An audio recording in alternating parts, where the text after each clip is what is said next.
দেউতা আছিল এগৰাকী পাণ দোকানী আৰু ময়ো তেওঁৰ লগত সহযোগ কৰিব লগা হৈছিল। আজি এবছৰৰ পৰা তেওঁ অসুস্থ, গতিকে মই বেপাৰ চম্ভালিব লগা হৈছিল। হয়তো মই স্কুলৰ পৰা আহিও বেপাৰখন লৈ চেণ্টাৰলৈ যাব লগা হৈছিল। পথাৰত মই লোকৰ ঘৰত কঠীয়া তুলি সেই টকাৰে কিতাপ আনিব লগা হৈছিল। যেতিয়া এখন ৰেফাৰেঞ্চৰ প্ৰয়োজন হৈছিল তেতিয়া হয়তো মই বহুত দিনলৈ কিনিব পৰা নাছিলোঁ। মোৰ লগৰ বন্ধুবোৰে যেতিয়া কিনিছিল মই তেওঁলোকৰ পৰা লৈ সেয়াকে চাইছিলোঁ। মই ছমহীয়া পৰীক্ষা আগদিনাখনো বেপাৰলৈ চেণ্টাৰলৈ গৈছিলোঁ। তাত মোক বহুতো মানুহে কৈছিল পৰীক্ষা যে কিয় চেণ্টাৰলৈ আহিছ, কিন্তু নগ'লেও নহয়, সেইকাৰণে মই গৈছিলোঁ। সেই দিনটো আজিও মনত পৰি আছে, পাহৰা নাই। পৰীক্ষা দিব গৈছোঁ যদিও মই বনাই খুৱাব পৰা নাই, নিজে বনাই খাই গৈছে। কালি নে বায়েও খালো বুলি কয়।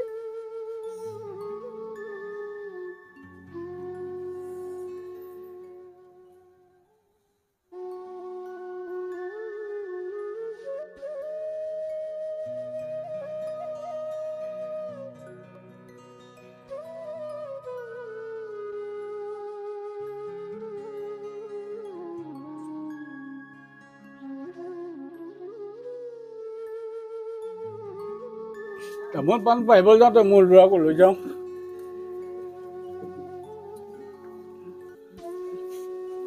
তামোল বুটলি দিছে